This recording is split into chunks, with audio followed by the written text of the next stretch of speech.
obviously going to be a tough trip for us. You get a short week heading out against a very good BYU team on a Friday night, plus late night kick. I think it's 9:21 our time is kickoff. So a different challenge, different style of challenge for our guys. They're a handful. They had an excellent football team, very, very aggressive defense, guys that fly around with the ball, give you a lot of different blitz looks, high, big pressure team, come at you from a lot of different angles, a lot of different coverages, trying to confuse the quarterback, and a lot of movements on the defensive side of the ball.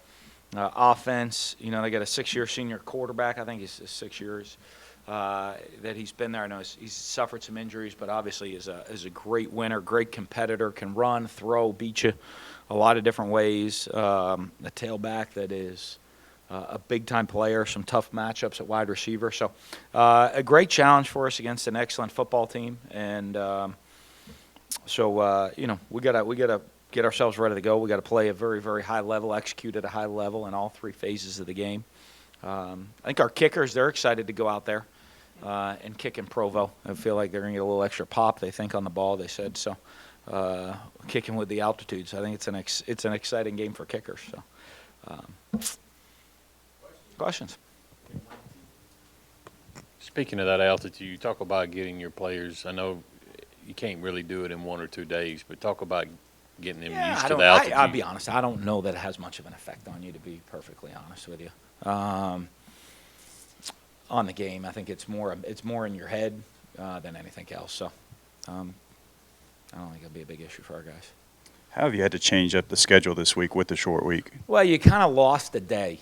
Monday we practiced last night. Our Sunday wrap-up practice, and then today's Tuesday. So Monday disappeared on us. So there's no Monday this week.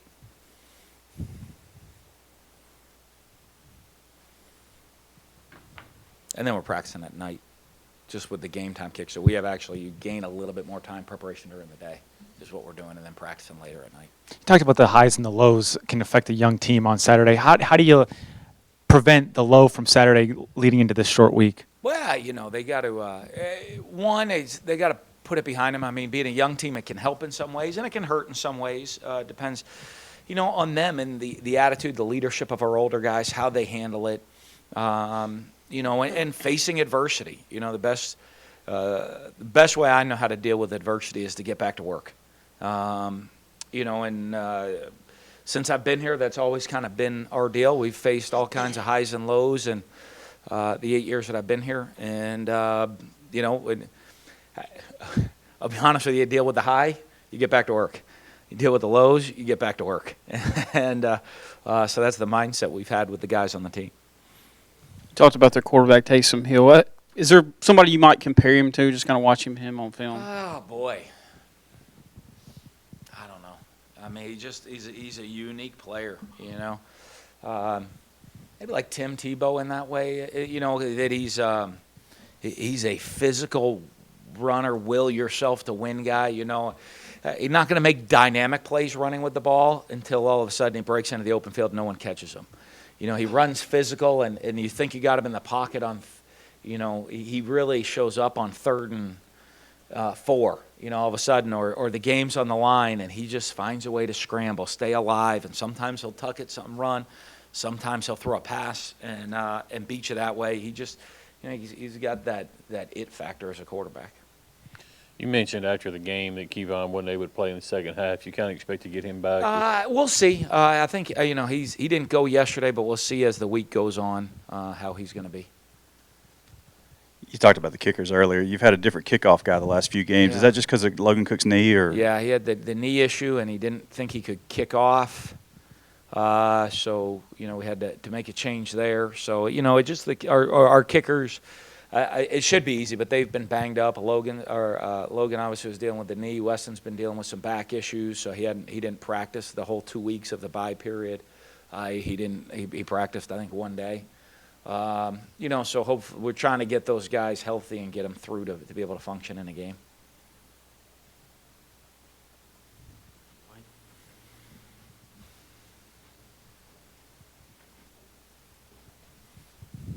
We've seen, I think, early on, Gabe Miles with some drops, Fred Ross with some drops last week. Is that mental? Is that something else? I don't know. I think, you know what? I think it can become mental in the course of one game. I don't think it becomes mental in the course of extended game. You know, I think because you look at a guy like Fred on Saturday that gets just really frustrated with himself. You know, because he's a perfectionist, wants to do things right, and you know, and is the leader of the team captain. So I think, you know, he can really get himself frustrated, and like a lot of guys, I think when you get frustrated with things, you know, you say, okay, like I said, you know, you deal with adversity, go harder, get back to work. Well, catching the ball is a skill, you know. So I mean, you're not going to go harder at catching the ball. You're just going to, you know, do your skill. And so I think that sometimes the dropping a ball can get you frustrated because you want to work so hard. I'm going to watch how hard I go catch the ball this time, and it can hurt you. During your time at Utah, was there a game with BYU that maybe kind of stood out to you Yeah, when y'all had played? two of them. Wait, is there anything you remember from those two? Yeah, we had a 3-0 game that was for the Mountain West Championship in Provo. It was in the middle of like a blizzard. I'm sure I'm definitely exaggerating if you check the history books, but it certainly felt like it was about 20 below zero in the middle of a blizzard. And we ended up winning 3-0.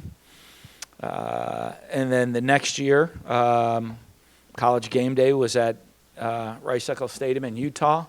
And the last game I coached at Utah, you know, we had the Fiesta Bowl. But, I mean, at the end of the game, I remember a minute to go, but the entire student section was already on the field. There were tuxedos being thrown everywhere. It was the first non-BCS team to go to a BCS Bowl that day. And so both of them were pretty memorable games.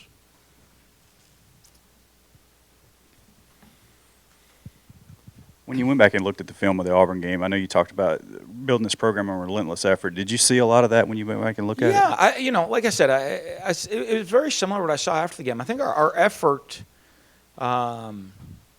is fine. You know, I mean, look at the second half of the game. I think, you know, we come out in the second half and outscore them in the second half. You know, it's not like guys are just saying, hey, well, I'm good.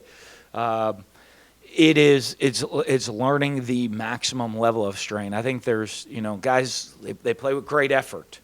But I also think there's a strain level that you have to hit that sometimes guys got to figure out how to play at that level every snap. And I watch older guys, some of them do, younger guys do sometimes, not other times. And when you point it out to them, I mean, you can get after them all you want and say, but what, you know, is that as fast as you can go? You know, and they'll be like, you show them 2 plays in a row of them, you know, back to back, and one they're going a little bit harder than the one before, and in their mind they didn't notice that. You know, whether it's their thinking, whether they're not sure of their assignment, whatever it may be, there's something unconsciously that does that, and you know, with a lot of younger players that happens. Jumping off that question, what's the learning curve for a young team to learn that type of stuff? Well, you never know, because it's a lot of those are independent things. You know, I mean, you coach guys that they're just born with it. You know, I mean, all they know is that.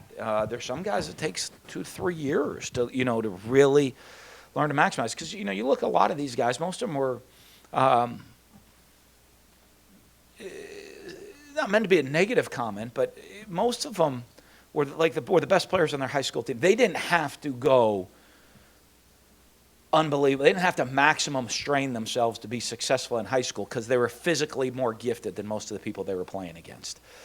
That's not the case. You know, you're going to play against an Auburn team, and they have talent at every single position. They have 5-star players everywhere. So your strain level has to be be maximum. And when you're a young player and you haven't had to play that hard every snap and you've always still been successful, even though you think you're pushing yourself harder than you ever pushed yourself in before, you still have a lot more that you can go and you can give to maximize yourself, and that just comes with development. You went back and watched the film. How do you think Seth Giles did coming back first game? Yeah, he did okay. He did okay. You just saw. I didn't see errors. You just saw him, getting himself back into it, and Play some man coverage, and he kind of played off some. I think he played a little bit more conservative than he'd like to, but just getting his feet back, getting his feet wet a little bit on the field. You mentioned that learning curve a little bit. What's your philosophy on being patient with a guy when he's out there on the field, and when's it time to put somebody else in there? How do you draw that line? Well, we rotate a lot of guys, and so that's why you see it. So there'll be for us, we rotate tons of guys out there on the field. At a lot of different positions. So, we tell them, hey, I'm going to watch, and the harder you go, this week, the more reps you might get next week. You might get another role. You might get a couple more reps on the special teams.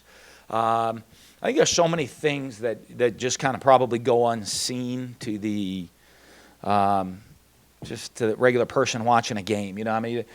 Nobody's watching the fold on kickoff. You know what I mean? But that's a critical role, and how you fit, how hard you go.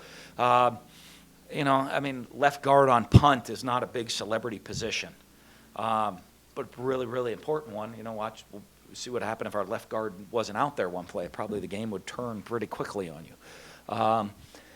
But as guys learn those things, and they see it, and they see it and they practice it, we tell them, hey, you go hard, you're going to get a couple more opportunities. You don't go as hard. You're given an opportunity, you don't take advantage of it, you're going to have some taken away.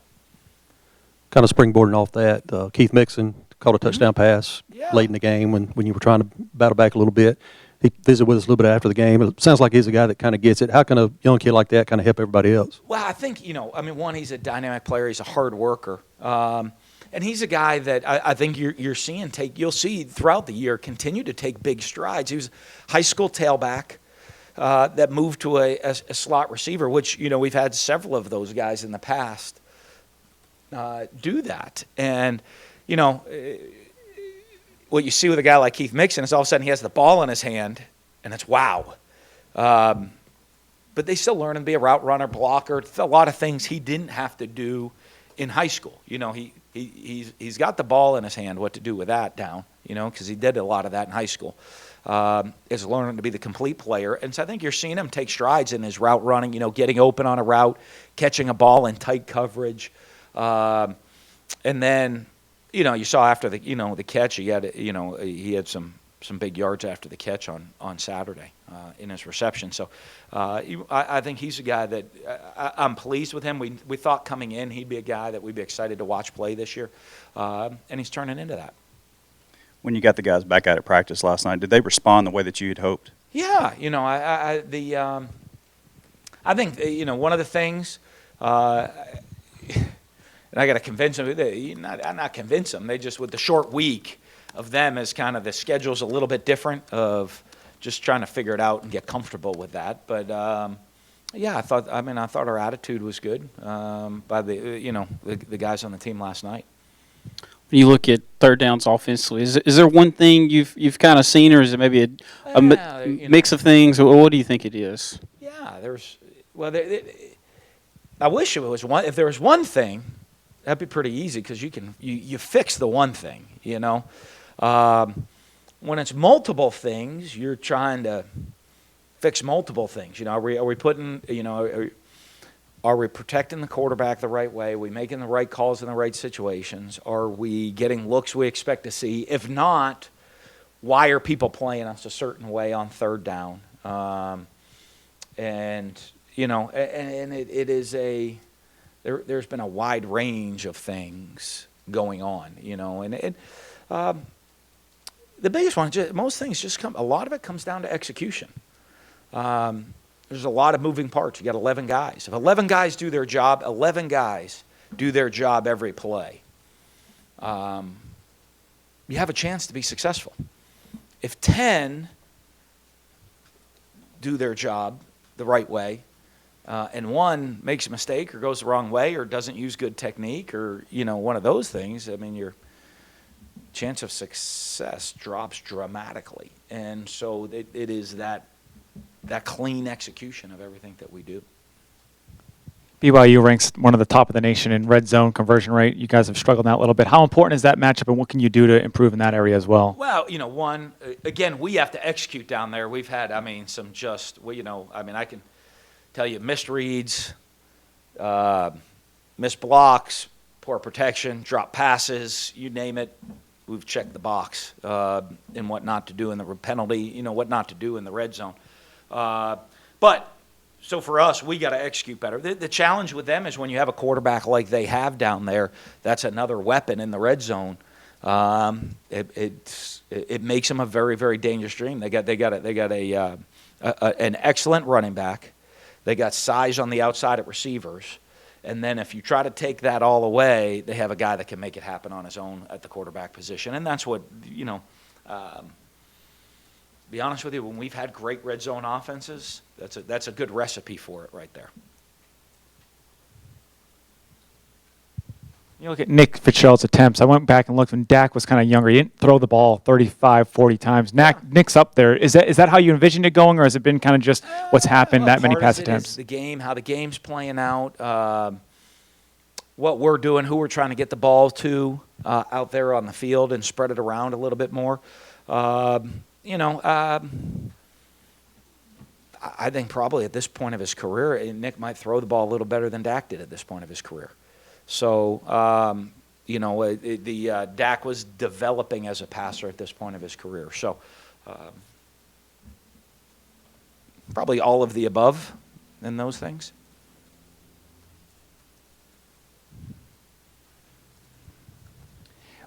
In going over the young team, you knew you didn't have Drone, you didn't have Beniquez, you didn't have all the starting corners. Did you kind of expect that there might be a slower start than years past? Yeah, well, you know what? You never know what to expect.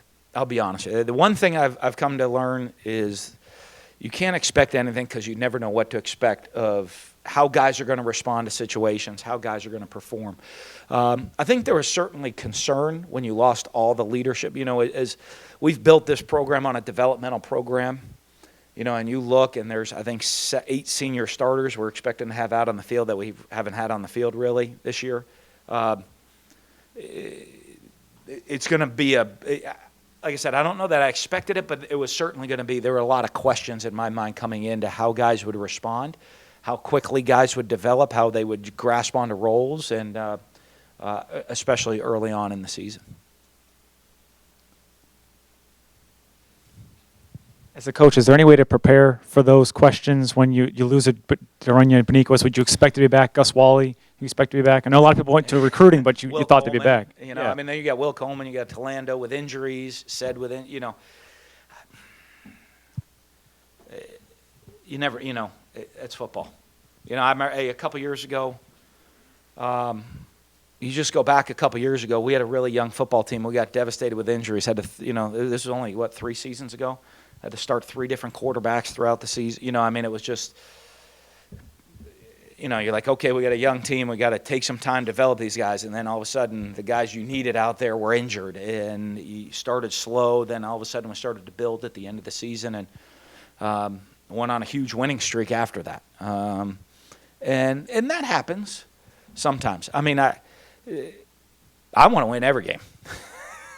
You get our locker room. Everybody wants to win. I mean, they're in there working to go win every game. But in reality, nobody's won. Newt Rockne didn't win every game, and so I don't think very few people have gone through their 4-year college career, even players that have won every game. And so, even though you want that, you're going to have to deal with adversity at some point. And it's just how the guys deal with it, how they cope with it, and what their response to it is. I mean, you can said the best way of dealing with adversity to me is buckle it up and get back to work and try to get better. That's I'll be honest. I mean, one of the goals we do with the guy, and I tell our guys that if they can figure that out here, they're going to have a chance to be real successful in life because they're going to be facing adversities throughout their life. No matter, nobody's life's a cakewalk. I mean, it is. You deal with adversity all the time in life, and if you're going to sit and mull over your adversities and what's going bad and woe is me, you're going to realize it's going to either get worse or it's certainly not going to get better. You get back to work, you got a chance to fix it, and so those are just life lessons that these young kids get to learn. Kind of off that, it seems maybe it might be more difficult now with Twitter, Facebook, everything that the negativity is right there for players to hear. Maybe 10, 15 years ago it wasn't. How do you deal with that as a coach, trying to block that out for them? Yeah, it's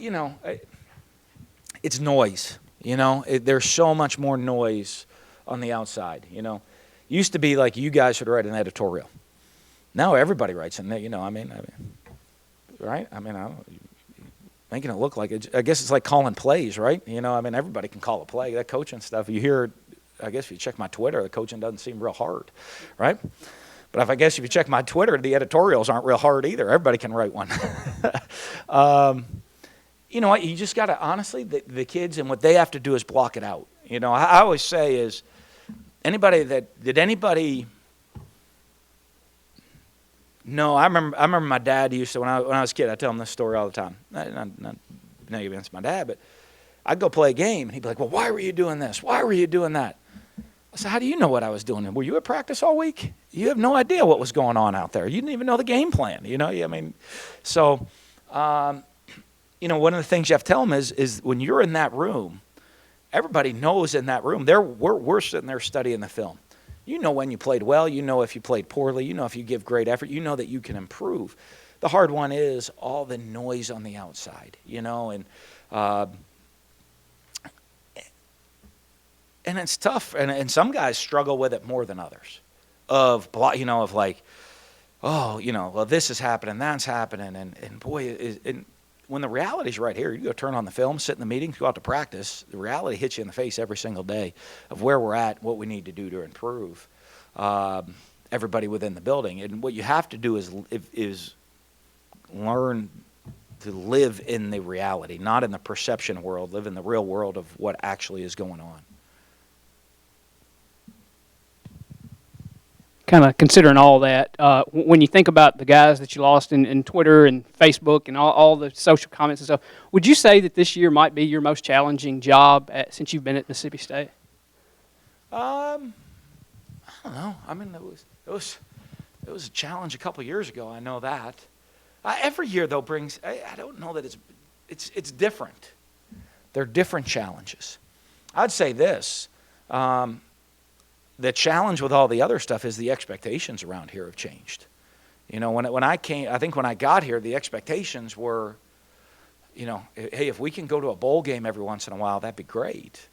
That's certainly not the expectations within our program now, which is the, as I guess if I was at a press conference here 8 years ago, that was what we were trying to get change what the expectations within the program are, and we have, and now these young guys, I'm fine. I guess I've kind of been through good and bad. I always laugh. I remember being in a locker room my first year in Kentucky.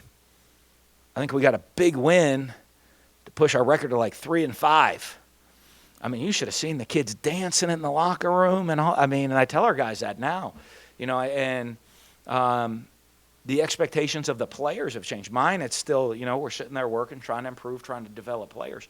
But I do think that they expect, they have bigger expectations or pressure from the outside or whatever of not just themselves, but of both themselves and outside to perform.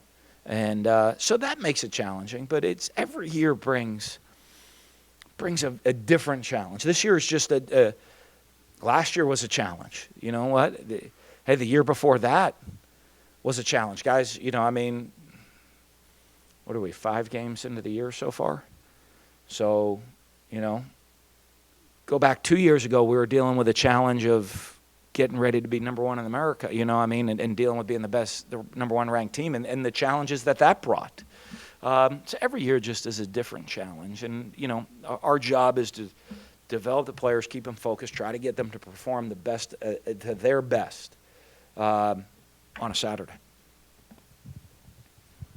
Kind of jumping off that too, do you feel when you're talking with fans, us, the media, whoever, that you're kind of competing against that 14 team, 15 team, rather than BYU or wherever, that the expectations there, and you always have to play those teams and meet up to those expectations? I don't feel that, I'm looking at how can we go find a way to beat BYU this week? You know what I mean? Now, I think I have to be aware of what goes on for all the players on the outside and that stuff. hey, we had a great year here. You know, we've had some great years here since I've been here, and we're going to have a lot more great years while I'm here, and this year might end up being one of those years. You know, you never know how it's going to play out, but all you can worry about is focusing on this week's game, improving this week, and keeping ourselves. Worry about how hard can we go, how well can we execute the play that we're running right now. And, and today, our preparation. We have the right game plan. Are we putting the guys in the right position? Are the guys executing at a high level? Are we practicing with the intensity we need to improve as a player? All of those things. Are we going to play a better game this week than we did the week before? Are guys improving, or are we making the same mistakes? Those are things that we have to worry about. And if you get caught up in too much of the big picture of everything on a daily basis, then you're a wisher, not a wanter. A wanter is going to go do something. A wisher sits there and dreams about what it could be like. A wanter gets up and gets it done.